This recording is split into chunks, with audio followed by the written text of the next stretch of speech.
niggas linking up.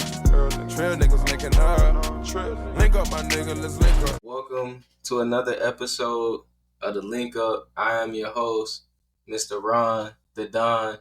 And ladies and gentlemen, Xander's back again. My co-host, the light-skinned John Moxley, Allin, Xander, ladies and gentlemen. Yeah, man, it's crazy what a week or 2 weeks can do. Like, I'm already freaking out there right now. Everything good? Had a good Father's Day, good weekend? Yeah, it was pretty decent. Just, trying to bounce back, get back in that wrestling ring, man, because I'm kind of on the shelf right now with a little elbow injury, but we trying to get back. Man, don't even worry about it, man. You on the way back, and when you go back, you're going to come back harder. Pause. You're going to come back stronger and better than ever. All right. It's best if we move on.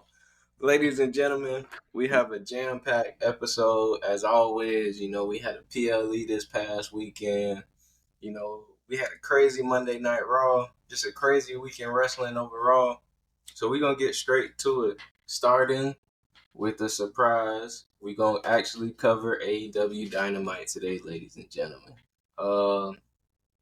That show started off, with the world champion Swerve Strickland coming out to address his new number one contender at Forbidden Door, Will Ospreay.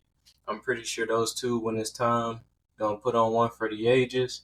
But he was interrupted by the elite, or should I say the EVPs of AEW, who wanted to know one thing: will Swerve Strickland join them for Blood and Guts? His answer: no. And then this led to, them jumping Swerve, and then came out the Acclaim, and then that kind of kicked off the show. After that, there was a one-on-one match between Jack Perry and Dustin Rhodes. Winner goes on to compete for the TNT Championship that was vacated by Adam Copeland. Jack Perry won this match. Then we got Roosh, who came out, and he's been in a feud with MJF lately. He kind of squashed his opponent. You a big MJF fan, and seeing that he's back and the first program he's in is with Roosh, what is your thoughts on this budding rivalry? I mean, I guess this is just his way to get back to the championship. They just trying to put him in something. Honestly, you can argue that they're kind of giving him like the Cody Rhodes treatment. Like, they're just kind of giving him stuff to like fill in those gaps. So it kind of feels a little awkward right now, but it'll all make sense later on down the line. I'm sure. I'm sure that with MJF being back, they're gonna start doing the right thing. It's interesting that you say that, because we've been hearing I've been seeing on the toxic IWC, at least the AEW haters, they're saying ever since MJF has been back, he hasn't been able to draw. Do you think that MJF and AEW will get back to that point where they're pulling in, a lot of viewers, everybody coming to the shows? Do you think MJF will reach that height again, or do you think it's over for him? So you gotta understand this. So before he got hurt, he was riding a big wave. And right now, they're just trying to get, he's trying to slowly get that back. But at the end of the day, it's a team effort, yo. One thing I learned in professional wrestling, it is a team effort. Everybody has to do their part to make the show great. It's not just on one person. I mean, yeah, like, you can put the rocket on one person's back and it's up to them to sail and go high, but I mean, it's a team effort at the end of the day. Because I mean, for the most part, you're not in there, wrestling a broomstick. You're obviously gonna be in there with another opponent, and both of y'all gotta work together to put on a great match, put on a great storyline. So at the end of the day, it's just team effort. So I wouldn't put that all on MJF. Yeah, I mean, I kind of agree. Obviously, AEW's taken a big hit over the years with the loss of Cody, the loss of Jade Cargill, CM Punk. Kenny Omega has kind of been in and out, with various injuries. Yeah, But isn't he sick I too? also, Still or no? yeah, he's Yeah. still, yeah. I feel like with this thing, this is in a way a blessing in disguise for AEW. Now I know I could sound crazy for saying that, but I mean like this finally, allows AEW without all these big hitters to really evaluate the roster and be like, you know, start booking people to turn them into stars, to turn them into mainstream stars. Since you lost that, and I think MJF is one of those guys. Swerve Strickland is one of those guys. Like he's tapped into the hip hop community. He's been bringing like all sort of special guests on the shows. So I think AEW from a booking standpoint, they should tap more into that stuff and like making people who can go like out and bring people to the product. You know what I'm saying? Yeah. And Um, you say that like Swerve, you drop names like Swerve and MJF. Honestly, you can really look at them two as like locker room leaders right now. So it's really like up to them to kind of lead by example. But at the end of the day, too, like most of these wrestlers over on that in that locker room, they have to just they have to want to go get it. Like, yeah, I mean, sure, they can give you all the tools and stuff, but you got to be the one at the end of the day, like, okay, what can I do to make myself better? What can I do to change the way how, to where people actually want to watch the product? Because you know what I mean? Like lately, I've been watching a lot of indie wrestling. I watch a lot of other, products besides, the WWE. I watch Reality of Wrestling. Watch, starting to get back into watching TNA now because we're gonna talk about them later. But yeah, man, it's just a lot of other. It's a lot more wrestling out there right now. So when one promotion isn't doing what they're supposed to be doing, all they're gonna do is go to another one and try to watch something that about what the next show is doing. You know what I mean? Like they're kind of like you get what I'm saying. yeah, I get what you're saying, and I like the fact that you brought up the fact that they got wanted. Not to get too off track, but I remember like back in the days where you had the Monday Night Wars going on, and like the intensity on both sides, like both sides would say like they really wanted to win. So then that allowed for like the best, television for consecutive weeks on end. So I just feel like, people on the AEW side, if they had that mindset of like we instead of always mentioning WWE and saying that you're better, if you actually go out there and try to prove it and show it, like people will come back to the product. Because I feel like the days of like COVID, um, when they were in Jacksonville most of the time, and even before that, when they first came on the scene, they were like on the mountaintop. From in my opinion. Yeah, they had that wave. They was on a massive wave back in what 2019. Shoot, Hmm. I remember then when freaking boy Jake Hager was like one of their first like big signings like on Dynamite. I was hyped for Yeah. that. I'm like Jake Hager's in AEW. Shoot, we finna see what's going on. Now Right. look at him. But hey, that's just the thing. That's the thing about wrestling. Okay, once you have that momentum, you have to capitalize on it. You don't capitalize on it, it's gonna tank real quick, real quick. Exactly. Because, like, even look at WWE now. A lot of people thought, like, they were dead in the water.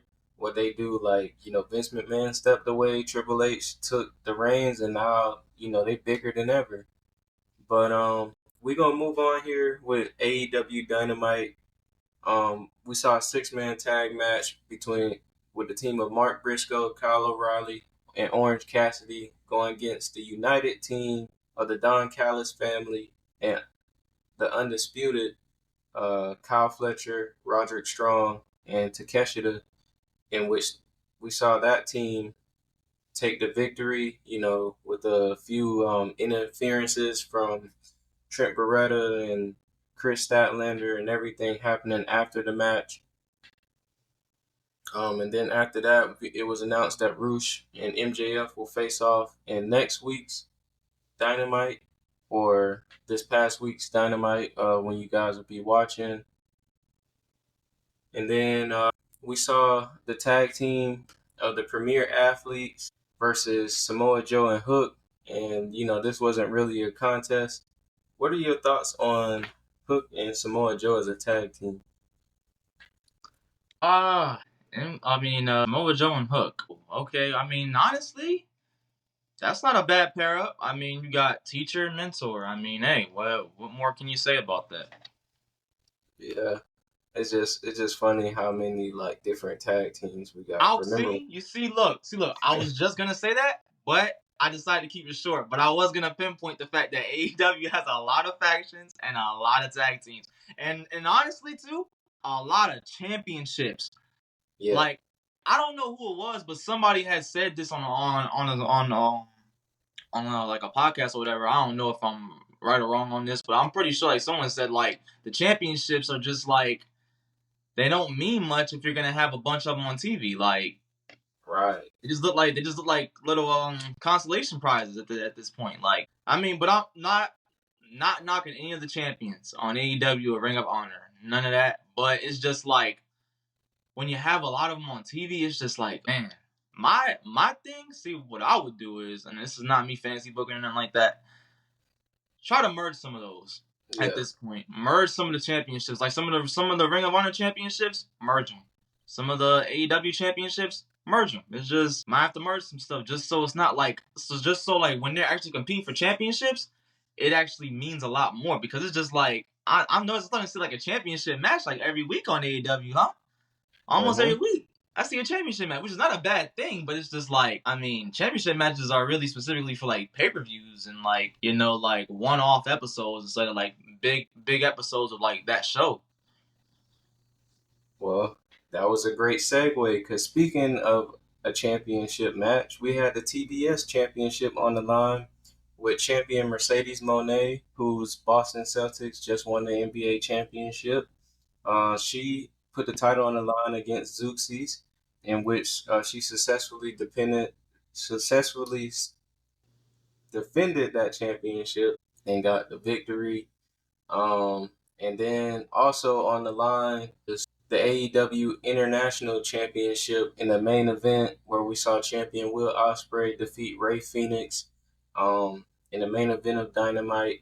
And then also after the match, getting in the face of Swerve.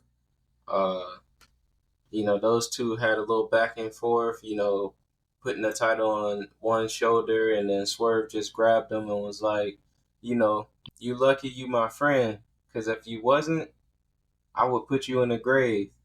Are you looking forward to seeing these two face off for that AEW World Championship? And this kind of ties in to what I was just saying before about the championships. Will Ospreay has the international title. Swerve has the AEW World title. Why are both titles not on the line? Why are both titles not on the line for that match? I mean, it would just make more sense. That right there would kind of give me a reason to tune in. I ain't gonna lie. I would tune into that match. If both titles were on the line, that right there would be the key for me. I'd be like, all right, bet. You know what? Let me check out this match. Let me check out this pay-per-view. So it just kind of doesn't... I'm just not a fan. I'm not a fan of it with the whole, like, if you're in a rivalry with a champion and you're a champion and that title only gets defended, that was honestly the same thing I was saying about the whole Cody Rhodes versus Logan Paul thing. Like, I didn't like that either. So it ain't look. Both sides are getting the bad part of me right now with that. So, but hey, that's just me personally. I don't really feel like that's like the best move. Like, if you have both champions, or whatever on like in the same match, just put both titles on the line. It's logical. I'll just say that it's more logical to do that in my opinion. No, I definitely agree with you, and I also feel like from their perspective, they have like a big enough roster. They got 3 different shows, and then all the shows that come on YouTube. You got the ROH title. But hey, I don't book the matches. I'm not a booker. I'm just a member of the IWC, just like all of y'all. All right, I am not a booker. I'm gonna put that disclaimer right here. I am not a booker. I don't want to be a booker. Hey, CM Punk would be proud of you for that statement. Yeah, but, see. Yeah, I just feel like... And you know what? I should have worn my CM Punk shirt for that. You know what I'm saying? Like, have certain titles on certain shows, but that's just, my opinion. But, yeah. moving on to Friday Night SmackDown. This was kind of like the go-home show for, the PLE Clash at the Castle in Scotland. This Friday Night SmackDown took place in Scotland. And just to start off, man, I gotta say, I love European crowds, man. They just make the show so much better. They make it feel so much more special. So I just hope like WWE continues to expand, or the crowds in the United States do better. Feel how you feel, but I stand on that. Honestly, with the European crowds, I ain't gonna lie. They make me want to go buy like a VR headset or something to kind of like get some type of experience on it or something, bro. It's just like, man, these dudes be just going in. Like, they just, and like, see, this is the thing. I'm pretty sure that they're doing this a lot because they don't really get a lot of wrestling. So, honestly, as a collective, they're all saying, you know what? We don't get a lot of wrestling. So let's show out. Let's go to this show like it's our last show. And possibly it could be their last show for a little minute. Because, but I'm pretty sure, like, with this whole direction that they're going right now, they're going to start having more international shows. It's inevitable at this point. You have to have more international shows. Definitely, with TKO taking over, and we already seen, like, how successful it's been for UFC. Definitely. Oh, yeah. But,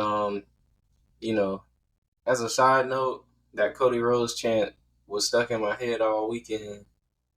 Cody Rhodes. Cody Rhodes. They was chanting in the quit match. Yeah. But to start off SmackDown, Naomi defeated Chelsea Green, who, by the way, in her theme song, got Samantha Irvin pronouncing her name in the theme song, which I thought that was pretty cool. We then got a match between Apollo Crews and Santos Escobar. This saw interference with, Angel Umberto of Legado, and then Baron Corbin, which was surprising. But Escobar came out with the victory over Apollo Crews. And then we got the Grayson Waller effect. Theory, and the guest for that show was DIY, who basically was trying to stir up the pot a little bit and show Theory that Grayson Waller is using him, and Theory is much better than Grayson Waller. And in this segment, we saw things break down, and then at first, Theory actually took the bullet for Grayson Waller, but then when the second attack came, Grayson Waller actually pushed Theory in the way of the attack and got out the way. Pun intended. Yeah. And then how do you feel about the way, things are going with A-Town Down Under? I'm gonna just say this. I like to see it. Austin Theory is he's gonna eventually turn. He's gonna turn on Grayson Waller, and the fans are gonna love it. It's just he's gonna get tired of it. He's gonna wake up and be like, honestly, you know what? I'm better than you, which he is. He has more accolades than Grayson Waller to be, playing in the back end of him right now. So he's gonna realize that and be like, all right, you know what? I'm better than you. Time to, put you to the side. And they probably gonna set up a little match or something down the line. They're gonna have a little rivalry and stuff. I've honestly been waiting for Austin Theory like babyface run for a minute. I've been waiting for that. This is long overdue. Because I thought they was gonna start planting the seeds for it after he lost his Money in the Bank contract. But they ended up having him in another program with Cena and all that. So, hey. But it's all going good for him at this point. Both guys, Waller and Theory, have so much potential. So I feel like, that'll be a good program for both of those guys. I also like the idea of DIY actually becoming tag team champions. I'm a big DIY fan. So I'm definitely looking forward to where that goes. And then we got a matchup between Nia Jax and Mia Yim. They've been going, back and forth. And Nia Jax came out with the victory. And then we also saw that LA Knight made his way to Logan Paul's mansion in Puerto Rico. Snuck his way past security, said he was friends with Logan Paul. So every week it seems like, LA Knight is trying to get closer and closer to that U.S. championship. Where do you stand on these two eventually meeting down the line? I've been waiting for this, and I think honestly, once they have this match, it's going to deliver. Because Logan Paul is only showing me, like, every single time he steps in that ring that he's getting, like, he pretty much gets it. He gets this industry, he gets this business, and he's going all in on this business. Pun intended. No, I definitely like the way that this is going. I like the, this feud for both guys. I do hope LA Knight walks out with the U.S. Championship. I feel like, as we said in the past on the pod, certain guys like they just in a position where they don't necessarily need a championship, and I feel like Logan Paul, like to a degree, is one of those guys. Like he don't really Yeah. need the U.S. Championship like that, but LA Knight is in my opinion, he's in a make or break, time in his like WWE career / push. Like if he takes another major loss, it could, just because he's not the youngest talent. He's not in the newer generation. Yeah. He's kind of like, older than a lot of the guys up and coming. So I just feel like for me, I would love to see LA Knight, eventually get the strap, from Logan Paul. Yeah. Like, as far as his push goes, it's kind of on that kind of like, okay, this is it. So honestly, if he gets this win, it'll do really, really good for him. It's going to revive his push. It'll revive his push, no doubt. Definitely. And then after that, the guy that has been into it with LA Knight the past couple of weeks, Carmelo Hayes, came out basically to stake his claim as being mellow in the bank. I don't know what is up with, this whole like everybody putting their catchphrase and combining it with in the bank. But you think Carmelo Hayes is a potential money in the bank briefcase holder by the time August comes around? I wouldn't be mad, and I wouldn't be surprised if they don't go with Jey Uso for whatever reason. I guess we got to go with Carmelo Hayes because I mean, hey, it's the new kid on the block. You want to put that contract on somebody that you want to push. And honestly, like, what better name than him, Carmelo Hayes? So hey, With it, I can get behind that. And then, furthermore, on SmackDown, to get into the little main event, we had Kevin Owens going 1-on-1 with Solo Sikoa. And throughout the night, the Street Profits just let that Kevin Owens know that they had his back, against the Bloodline and whatever they tried to pull later on. But they never got the chance because they was attacked, early on in the night. So Kevin Owens went into the main event alone. And we saw, unfortunately, Kevin Owens went down at the hands of the Samoan Spike. And then after the match, he was getting jumped by the rest of the Bloodline. And then who came out to make the save? Returning Randy Orton. Returning for the third time this year. From the injury. time, bro. I'm telling you. And so we saw those two fight off the Bloodline. And yeah, that was Friday Night SmackDown. It was a good show. Like I said, it was in Scotland, and basically the go home show to this next show, which was WWE Clash at the Castle. All in all, a great PLE. I think it's up there for top PLE of this year. That's a bold statement. Nah, I think like from a match standpoint, all the matches were pretty good. I don't think there was one bad match. One thing I will say before we even get like into Clash of the Castle, the ropes. It was those ropes that was pretty much like fighting like another opponent. Them ropes was just taking victims all day, every day, bro. Crazy. For real, man. Like, the ropes was the real winners. I'm telling you, bro. Might get put in my top 5 later. We'll see. Ropes. But Clash at the Castle started off with the I Quit match for the WWE Undisputed Universal Heavyweight Championship, in which we saw Cody Rhodes versus AJ Styles. This match was a good match, back and forth. I ain't gonna lie, I was expecting a little bit more, but the match still delivered nonetheless. And we saw AJ getting into it with Cody's mom. We saw handcuffs. We saw Cody getting beat with a belt again.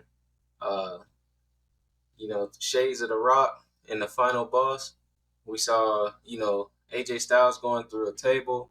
But all in all, what ended the match?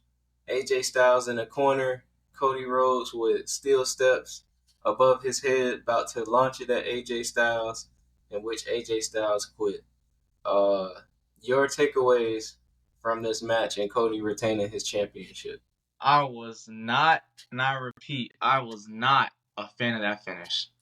And I know Me I either. speak for a lot of people. Like, the finish was just like, it was just more of a huh than like a, oh, yeah, yeah, yeah. But, like, I don't know. It was just, that's my only complaint was that finish. I mean, we got blood. I was surprised on that. I'm like, we getting some blood in this match? Okay, so we going there? Say less. Seems. Yeah, but both of them was, and AJ Styles was bleeding from his back, too, from them chair shots. Yeah. That was crazy. But yeah, overall, that was a good match, though. It was just that finish was, Yeah, but in my eyes, they made up for what was to come next. Originally, I was gonna ask you, like I always ask, what's next for Cody Rhodes, but I don't have to ask that this time because Solo Sikoa creeped up behind Cody Rhodes, as he made his way back to the locker room or on the entrance ramp, and then the rest of the bloodline came out 301, jumped Cody Rhodes, and of course, Kevin Owens and Randy Orton made the save and scathed away the bloodline. So it looks like Cody Rhodes' issues with the bloodline is still not resolved. He still has to worry about that. But one thing, I don't know if you noticed, but I noticed at the end when Randy Orton and Kevin Owens made the save,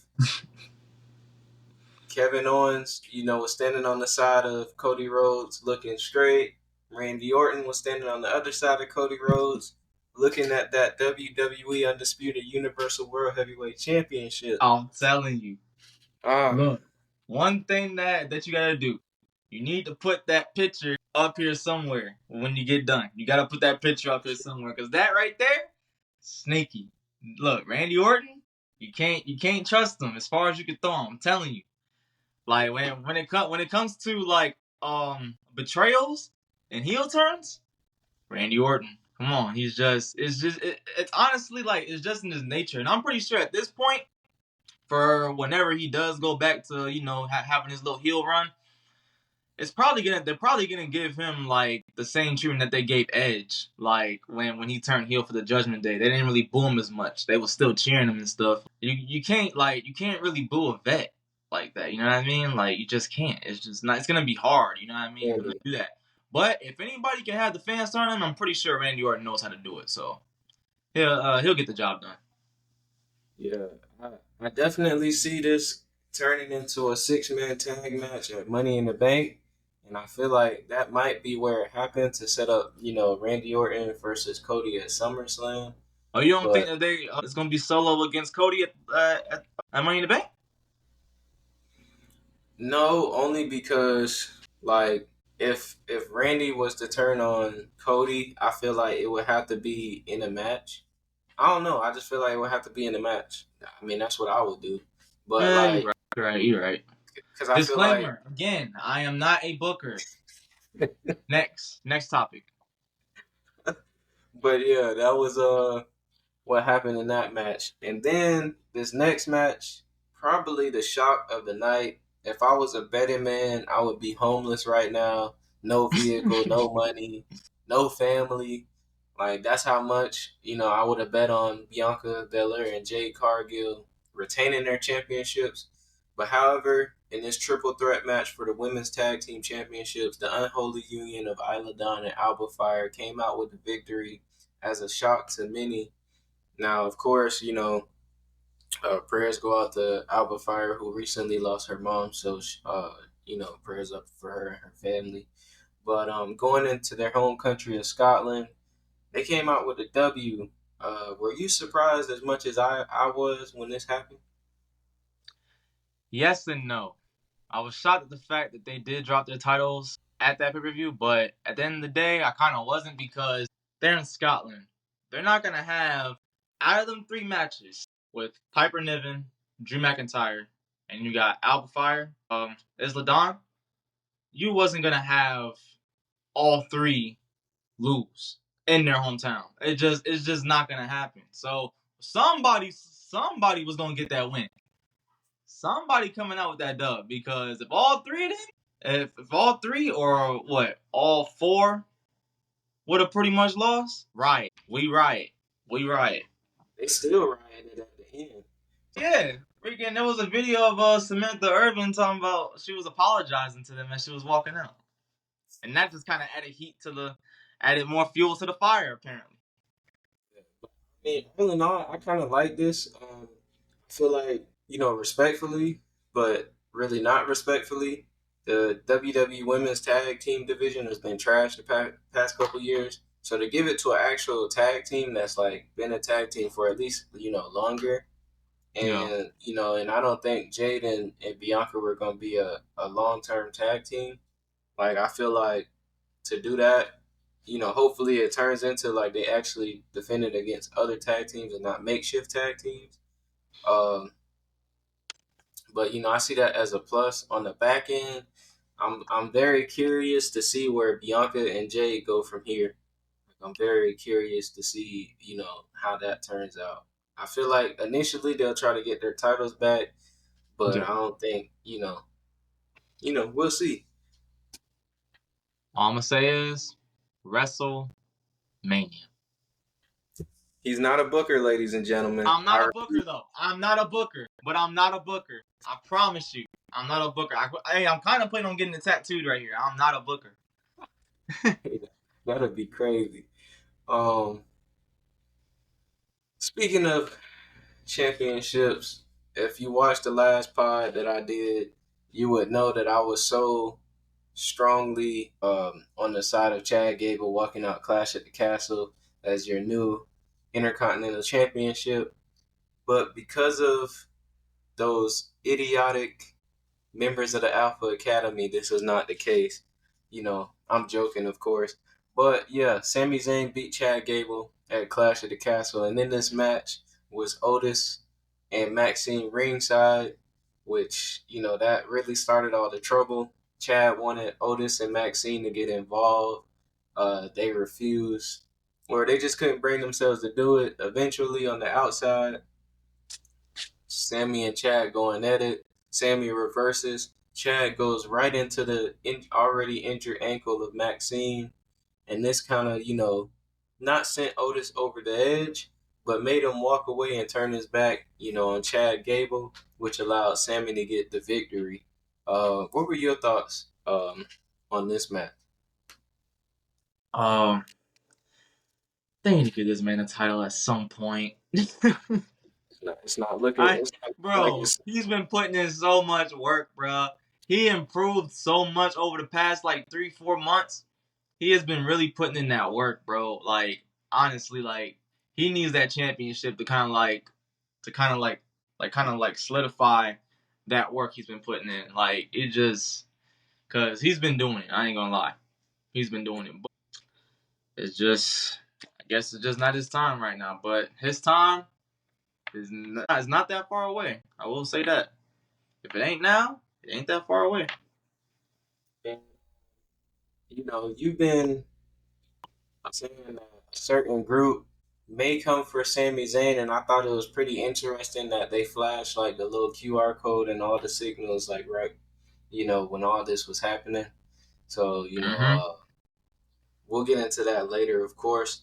And then we had our next match for the women's WWE Women's Championship. Champion Bayley defeated Piper Niven in her hometown of her home country of Scotland.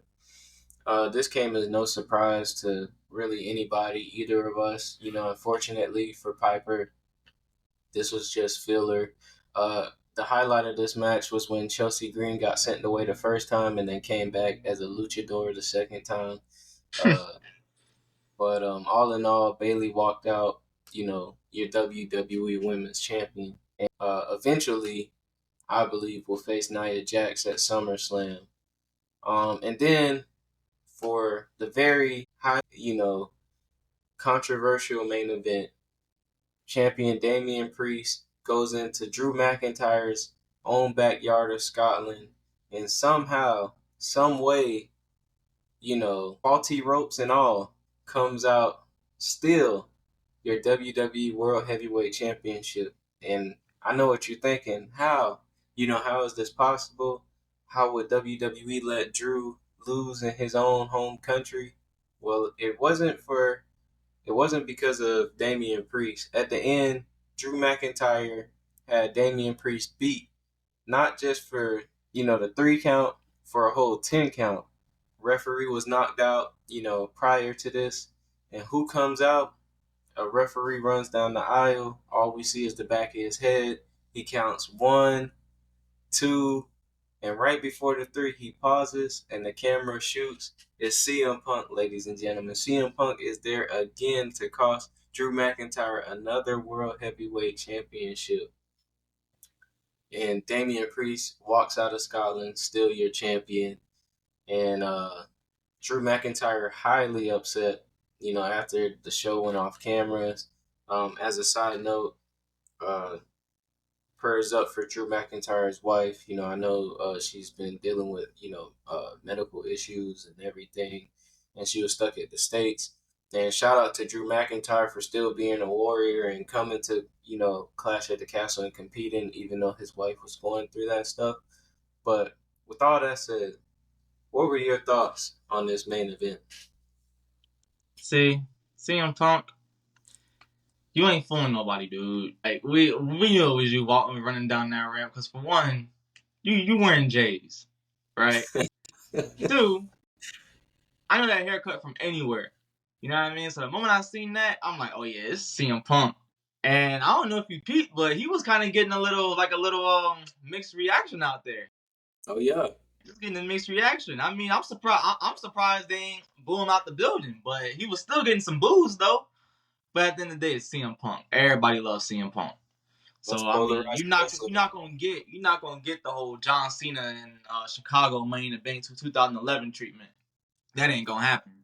But yeah, that right there, that match was solid though. But you kind of made a mistake though.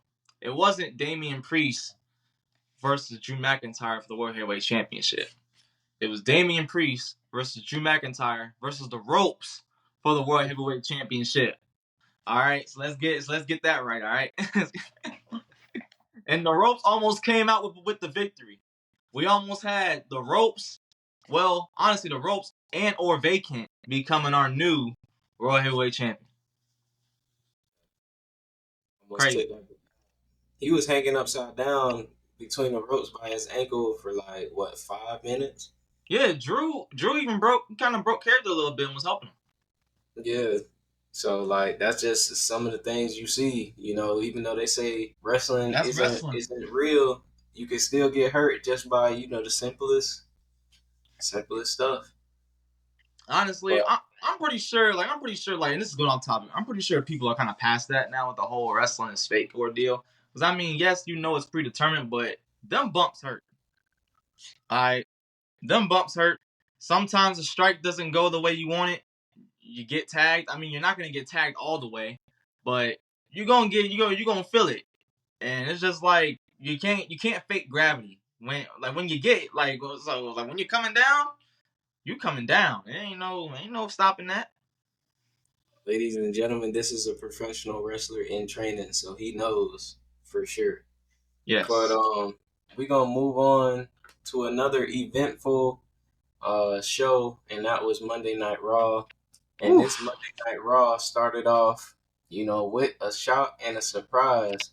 Ladies and gentlemen, everybody was singing his song. Monday Night Rollins, Seth Rollins came back and returned. And made it known that he came back for one reason and one reason only, and that's to get back his World Heavyweight Championship.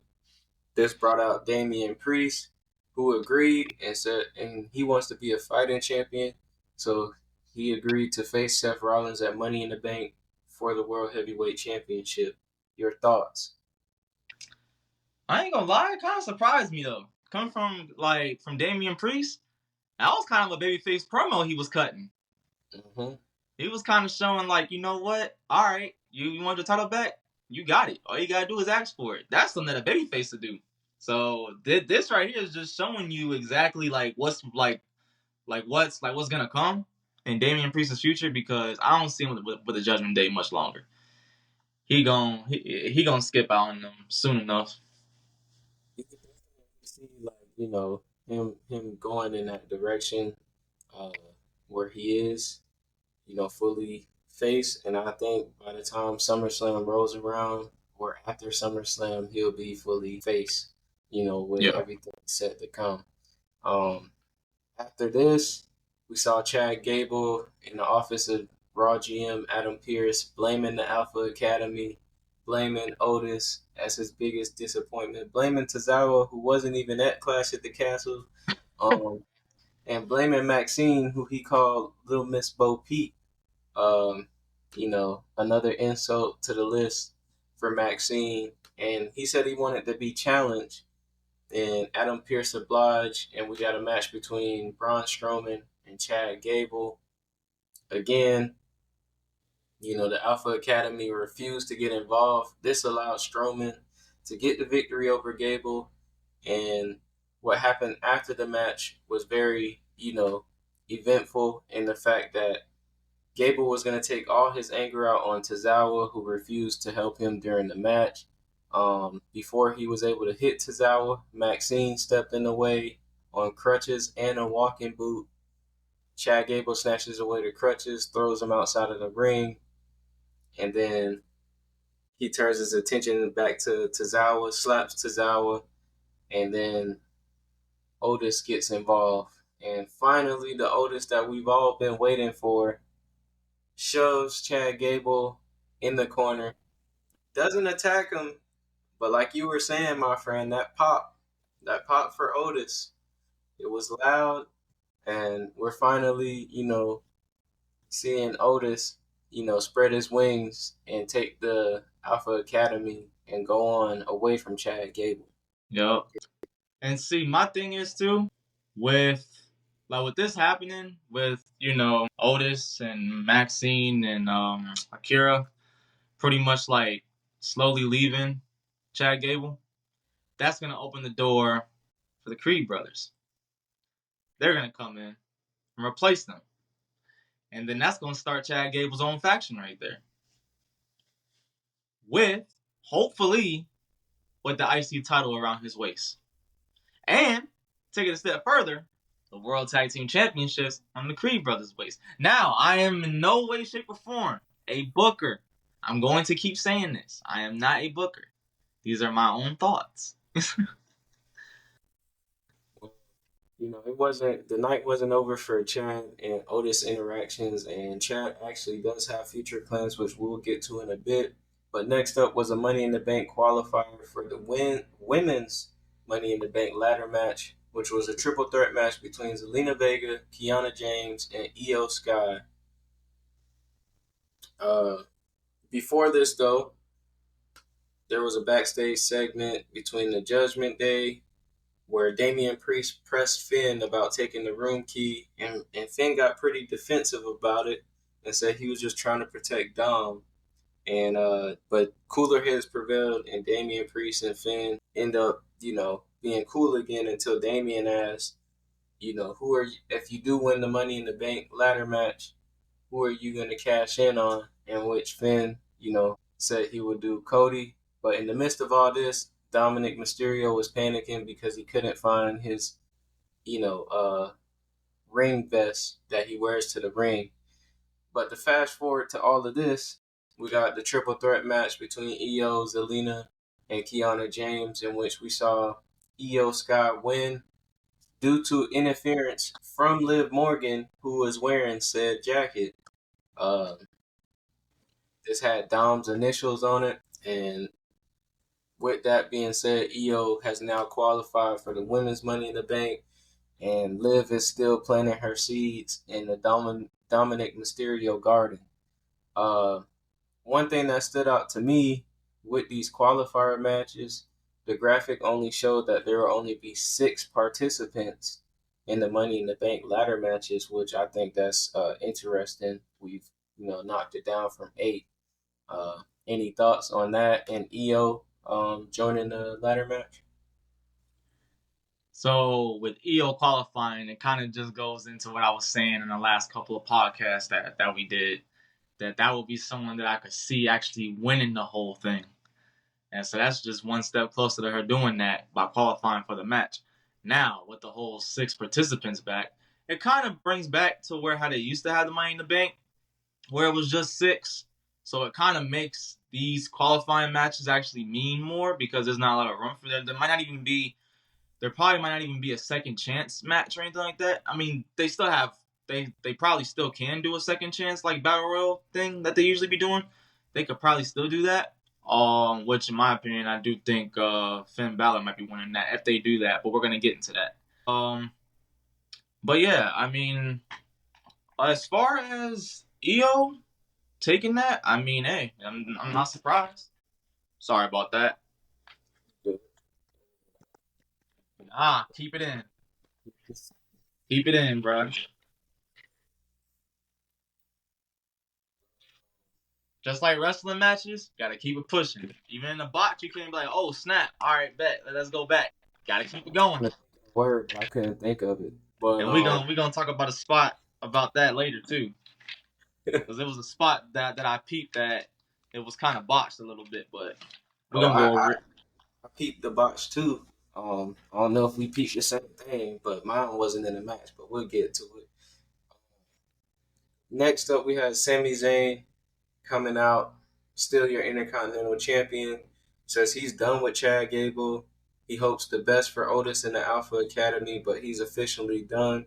And he's on to the next thing, which brought out what some deem as the next big thing, Braun Breaker, who's been on a dominant streak, basically ended Ricochet's WWE career, quote unquote.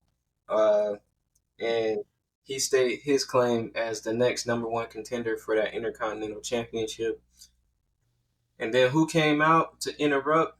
None other than Sheamus. Sheamus saying that the title that has eluded him his whole WWE career was the Intercontinental Championship. And these two got in each other's faces. And this eventually led to a match, later on in the night, in which we got that. And we'll get to that later. Also, following this, we had Dragon Lee versus Carlito. Carlito defeated Dragon Lee, but towards the end of the match, everything broke down between the Judgment Day and the LWO. And then Liv Morgan came out to get Dom's attention, but it was short-lived as Zelina attacked her from behind. So that was that. And then after this, we saw a backstage segment between Liv and Dominic in a hallway. Just those two getting some one-on-one alone time. Liv still calling Dom daddy. Dom asking for his jacket back. With Damian Priest watching from afar and coming up, tell Dom grab his stuff, and get going. Happy Father's Day to Damian Priest because he came off as such a dad in this segment. And he told Liv to leave Dom alone, leave his son alone, in which Liv replied that, she's only giving Dom what she think Dom wants. And if Dom wants to be with Liv, let him be with Liv. So, this is pretty interesting. After this, we saw Drew McIntyre come out, and another shock of the night, Drew McIntyre quit. Just as fast as I said it, he quit. And nobody can talk him out of it. Adam Pearce couldn't talk him out of it. Triple H couldn't talk him out of it. Drew McIntyre said he's done with the BS. He's done with CM Punk. He's out. He said, and I quote, screw this company. Exactly. I quit. Yep. And just like now, that. See, this would have been way more edgier if they would have did this when his contract was expiring. Yeah. And there was no news about his contract being renewed. If that was the case, man, this would spark up so much controversy, bruh. But we already know this is kayfabe. At the end of the day, he'll be back. He'll be back to probably attack CM Punk on one of these random episodes of Raw or something. Yeah, before SummerSlam, because CM Punk will be cleared by then. Mm-hmm. But then after that, we got a match between Damage Control, Dakota Kai and Kairi Sane versus Kaden Carter and Katana Chance, in which Chance and Carter picked up the win due to Lyra Valkyria support. Disallowed EO to go off on them, which I thought was pretty funny. And then after that, we saw backstage again Chad Gable addressing Otis and the Alpha Academy, in which Otis, took the balls out, paused, and said, "We're done." He's done with Chad Gable. And this led Chad Gable to say he'll show him and he'll compete, for the Money in the Bank contract and do what Otis couldn't do, and that's become World Heavyweight Champion. And ladies and gentlemen, if you wasn't paying close attention, Ramblin' Rabbit was in the background, made a nice cameo. I wonder why. But then we got a banger, Sheamus versus Braun Breaker. This match, unfortunately, as good as it was, ended in a no contest due to interference from Ludwig Kaiser. Beat the hell out of Sheamus. Then Braun Breaker speared Sheamus on the ground. Once Braun seemingly, backed away, Kaiser came out, beat on Sheamus.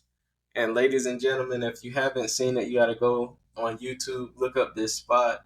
Basically, Braun's in the aisleway of the entrance area closer to the ring. Ludwig Kaiser is on one side.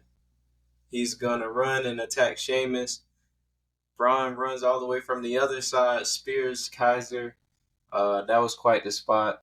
And then Braun got in the face of Sami Zayn, who was sitting ringside for the whole thing. Basically alluding to, maybe a championship match down the line. What are your thoughts on Braun Breaker and Sami Zayn, and the involvement of Kaiser and Sheamus? Say Braun Breaker speared the Sonic coins on Kaiser, yo. What you say? What you say? Them spears? Them what? Them Cora Jade inspired spears, bro. Them Cora Jade inspired spears. I mean, it is, bro. I mean, look at the impact he put on them spears, yo. It's just like, man, you gotta calm down, bro. But yeah, I can. It's as clear as day. We could see this turn into a fatal 4-way match. Sami Zayn, Sheamus, Ludwig Kaiser, Braun Breaker. Hey. Oh, and I gotta remind you, I am not a booker. There you go. He said it 5 times. 5 times. 5 times. 5 times. 5 times. 5 times. But me personally, I wouldn't be mad at Braun as an Intercontinental Champion. But Kaiser as an Intercontinental Champion, hey, I could buy it. Yeah, it's believable.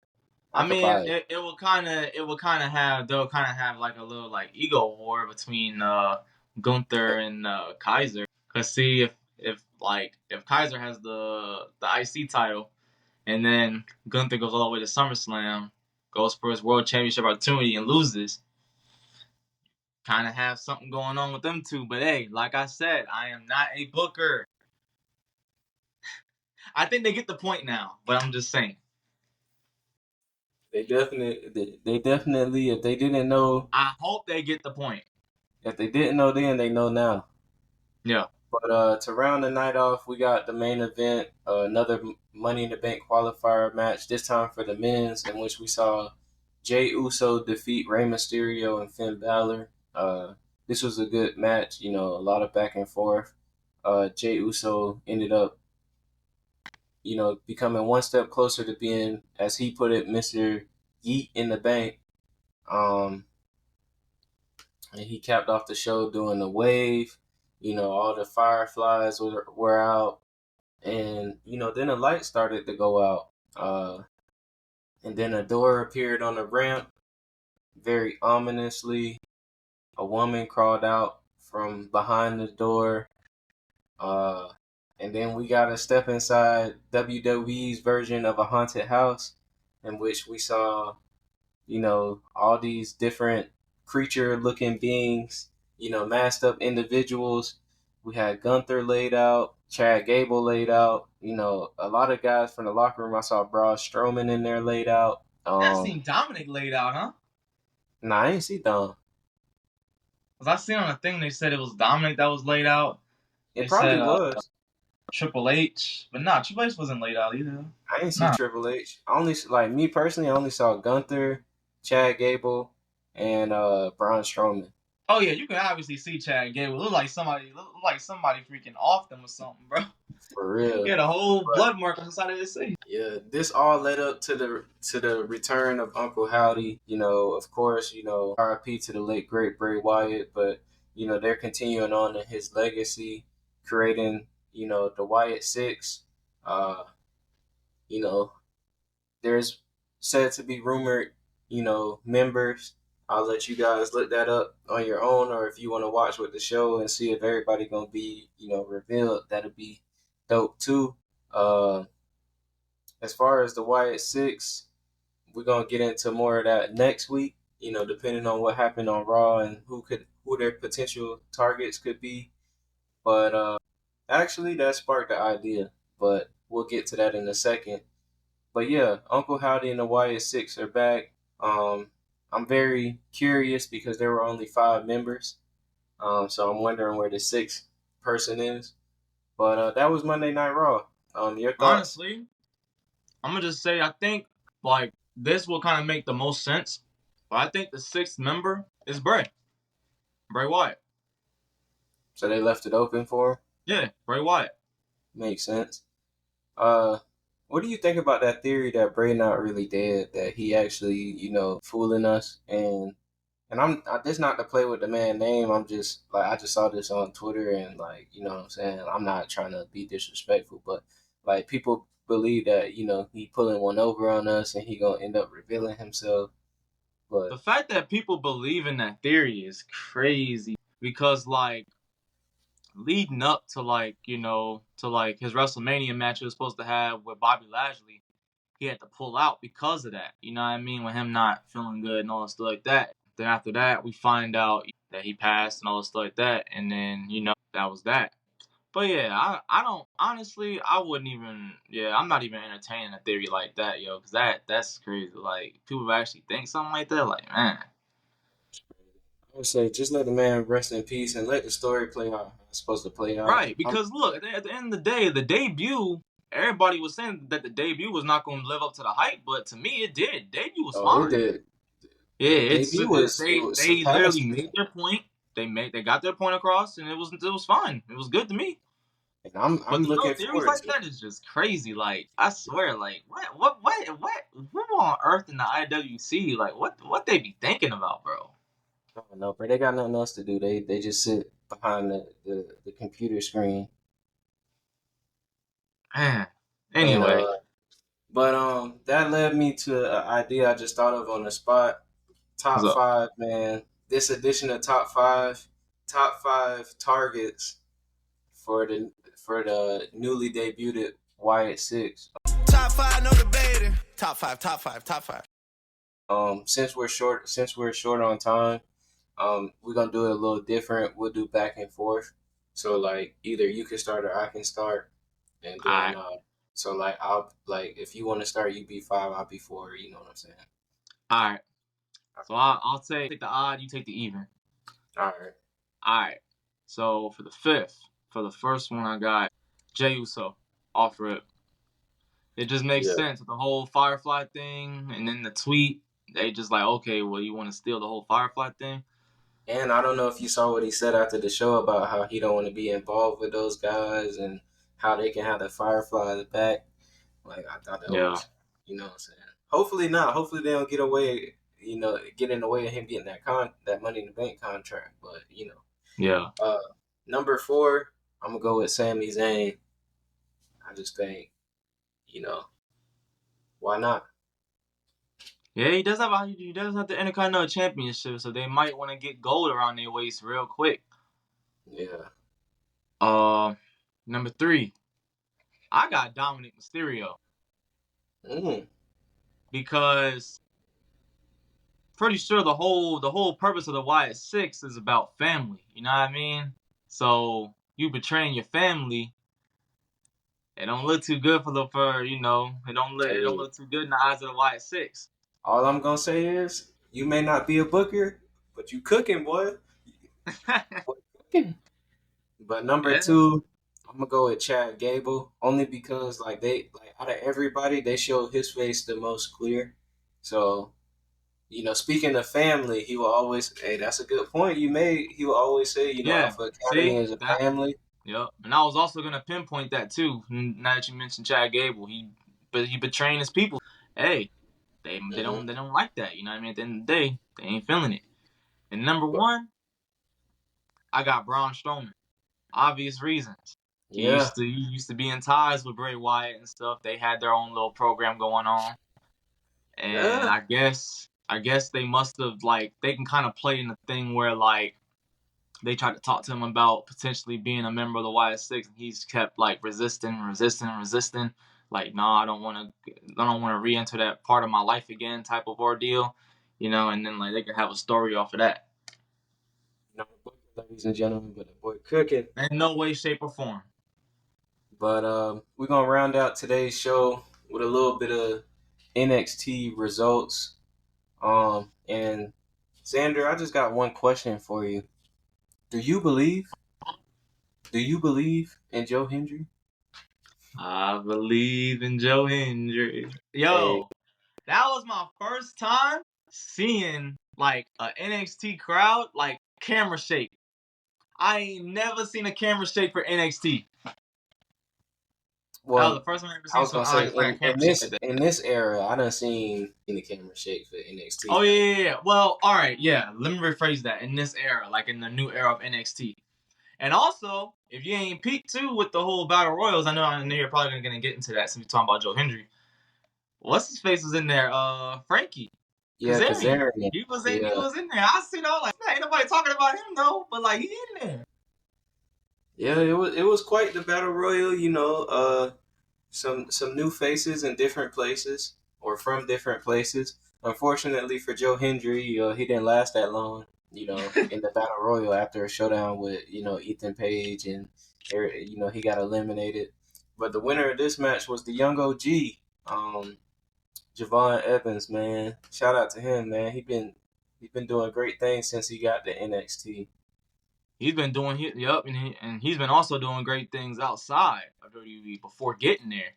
As to why his name was out there, because man, that dude in what is it, DPW? DPW.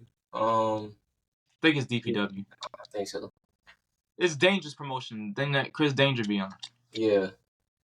Yeah. No, Correct me if I'm wrong, IWC, if you're watching this. You know what I mean? You're more than welcome to get in the comments and correct me if I'm wrong.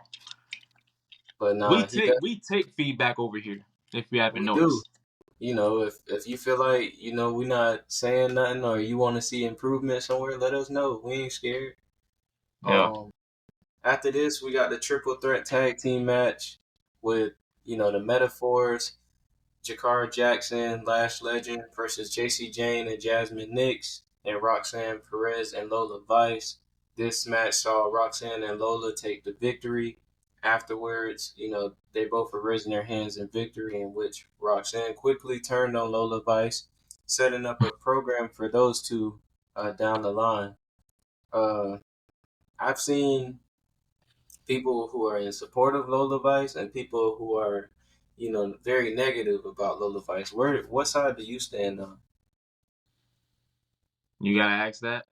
Of course I'm with Lola Vice. Come on. It's Lola Vice at the end of the day. You know what I mean? She is either going to be the next NXT champion, women's champion, or the next NXT women's North American champion at some point. in her career before she gets called up to the main roster. One of them 2 championships, if not both of them championships, are going to be around her waist at some point. You see it. Speaking of the NXT North American Championship, we had a championship match with champion Kalani Jordan versus Michin. We saw Kalani ended up retaining due to interference from Jada Parker, who pushed Michin off the top rope. Unbeknownst to Kalani, but she came out with the victory. We also saw before this Sol Ruka wishing Kalani good luck, so maybe we might get a program between those two down the line. Then for NXT, Heatwave setting up in Toronto next month. Obafemi agrees to give Wesley one more match, and if this time Wesley loses, he can't challenge for the NXT North American Championship so long as Obafemi has that title. Also in the crowd, Brooks Jensen was being detained by police. So there's that. He's unhinged. We also got Fallon Henley beating Carly Bright. After this, we saw the OC versus Chase U, which now has, Ridge Holland in it. And we saw Chase U defeat OC via help of Ridge Holland. Duke Hudson wasn't really, happy about this. But either way, Chase U came out, with the win. And then in the main event, we saw Ethan Page go one-on-one against Javon Evans, who, like we said, won the Battle Royal earlier. But in this match, we saw Ethan Page defeat Javon Evans, gets into the face of Trick Williams. Then the Young OG was then attacked by Sean Spears. Trick Williams, went to his aid, and then Ethan Page attacked him. And so after that, Javon got back to his feet. So it's looked like it's setting up, a tag team match between Trick and Javon versus Ethan Page and Sean Spears. Also, as a side note, WWE Do Better, Ethan Page's theme song is trash. Your thoughts on NXT as a whole? Solid show. It's just not really much you could really complain about, especially with them starting off hot, with Joe Hendry. That dude, I'm telling you right now, Joe Hendry is so over. I'm even hearing about, like people saying that he's gonna be getting more appearances in NXT because of how successful that was. And in my opinion, honestly, like that, I couldn't see it any better way. Like this whole NXT TNA collaboration that they're doing right now, it is doing numbers. I'm gonna tell you this right now, it is doing wonders and numbers for both brands. Like it's bringing and it's making me want to go watch TNA. Like for real, be like, okay, all right, bet. You know what? Let me go and see what's going on over there. You know what I mean? Like. It's just like it's good. It's good like for both parties involved. And the fact that TNA is looking to having a redemption year right now, having a banner year right now, is crazy. Because you would not expect TNA to be doing this. You would probably be expecting the kind of success that TNA is having right now with AEW. But TNA is really doing their thing right now. Don't sleep on TNA. If you have not watched TNA, you need to tap back in TNA. Because honestly, me and this guy used to be TNA marks back in middle school all day. I still been keeping up with him on the side. That's the real that right there was the real alternative. Yeah. And I'm starting to kind of see shades of that now, with like how they used to be. So it's like, all right, let me tap in now. Especially because they first started by bringing the actual name back. They brought TNA back. They brought the colors back. That right there, that just doing that announcement kind of brought me to be like, all right, you know what? They're probably going off on the right foot. And them championships look nice. Yeah. They got nice championships too. You about to make me go on universe mode and create TNA. But hey man, I'm already working on a Wildcat universe mode. Yeah. Hey, if you watching this, somehow, some way, we'll probably find a way to put his gamer tag in there so you can download all that content on WWE 2K24 SIRTONEY. That's my PSN. If you want to play me and get dropped off in anything wrestling, Tekken, whatever you want to get beat in, I'm your guy. Ladies and gentlemen, he not dropping nobody off, respectfully. All right. But, all right, man, before we get on out of here, anything you want to say? Kind of already said everything. All right, so my PSN, SIRTONEY. Again, that is SIRTONEY. And that message is courtesy of him, the golden ticket, Mr. All-in-One from the 631, Allin, Xander. Since we doing like that whole thing, well, I've been your host. It's your boy, Ron the Don, and we'll see you next week. We out. RDD. Trip forever and I'm just not getting started. That's the one. Yeah.